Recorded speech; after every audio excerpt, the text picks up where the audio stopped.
Hello everyone, welcome to this month's monthly market update. Here we have our co-founder Vaibhav Porwal, who's going to talk to us about the changes in the last month and what to expect in the next month from the market. Thank you so much for all the appreciation that you gave us in the last month's update, which focused on polls, profits and policies. Now Vaibhav, we shall take it forward from there and focus on earnings and elections this year. Now that we are so deep into the elections this year, what do you think, based on your experience of understanding the markets and the elections, what would be the impact of the elections on the market? No, thanks, Akriti. Now that I have this advantage of seeing 4 elections, and this is my 5th election after I started my career, I can divide this in 2 parts: reaction and real impact. Reaction can be significant. All of us like stability, and if we see outcome which is not in line with our expectations, it can lead to some reaction. But more often than not, it is short-lived. So, for example, in 2004, which was the first election that I witnessed, everyone was of the view that NDA government will get re-elected, but the result was not in line with the expectations. On a single day, market corrected by 20%. That was the first time I witnessed a lower circuit. In 2009, everyone was of the view that government may not get re-elected, but government got re-elected with a bigger majority, and markets appreciated that because it gave them comfort of stability. And guess what? Markets went up by 20% in a single day. Now these 2 elections were really exciting.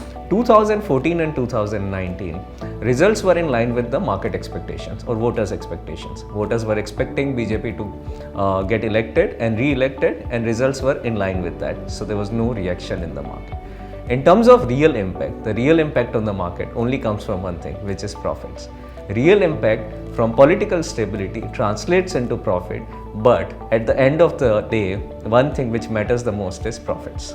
So now that we are focusing on profits, what do you think of the corporate earnings that have come in so far?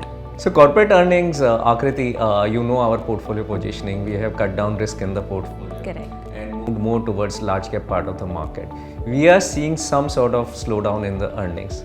All the results which have come so far have shown some indication of slowing down in the earning growth, especially in the businesses which are dependent on global markets. So we've seen slowdown in IT earnings significantly, but domestic businesses continue to do well.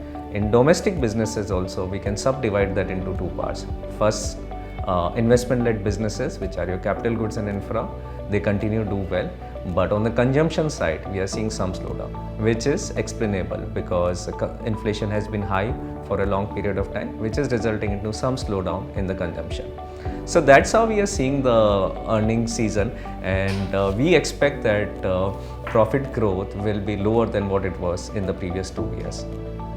Okay, so now that we focused on the profits, right, and yes, we have to be a little cautious on that side of things, at least going forward is what I understand. What is your take on policy? Has there anything come out on that side? Yeah, how can we miss out on that? There was significant development. The US Fed chairman came out and said he will hold on to the interest rates for now, and he also indicated that rates may remain higher for longer, and which aligns with how we have been thinking about it.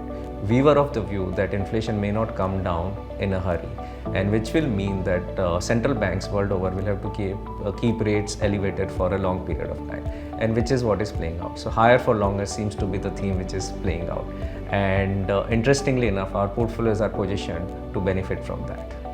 Great. So now that we're talking about Dezerv strategies, my final question would be, what has been the performance of the Dezerv strategy, and how are we positioned to make the most of the changes that's happening, as we are calling it, the elections and the earnings this one?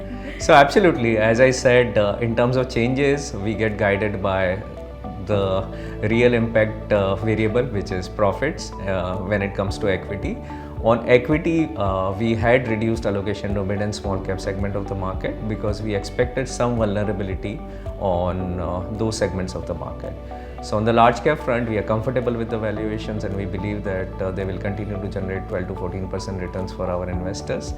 And on the fixed income side, we are holding on to our stance of short duration, high accrual strategies, which is giving us interesting returns. On the gold front, last time I had promised that we will relook at it, and we have started introducing gold in our portfolios. So that's how we're looking at the investment strategies right now. Our sense is that for next 12 to 18 months, equity returns will be lower compared to what they've been over last couple of years, and fixed income is an interesting area where investors can still capture significantly higher returns. Great. Thank you so much, Vaibhav. I think it's been very interesting to know what is to look forward to, especially given the elections and the earnings that we are focusing on. And the most important thing that we understood from the video is that real impact is way more important than reaction. No, reactions are great. They give us an option to act in the market. We discussed about 2004 when the markets went down by 20% in one day. That gave us an option to enter in the market at much lower valuation. So obviously we love reactions, and we are always looking to act on extreme reactions in the market. That's great. Thank you so much. So we know that we have to focus on reactions and real impact of what's coming in the elections and the earnings season. Thank you so much, and we shall see you next month for our monthly market update. Thanks a lot.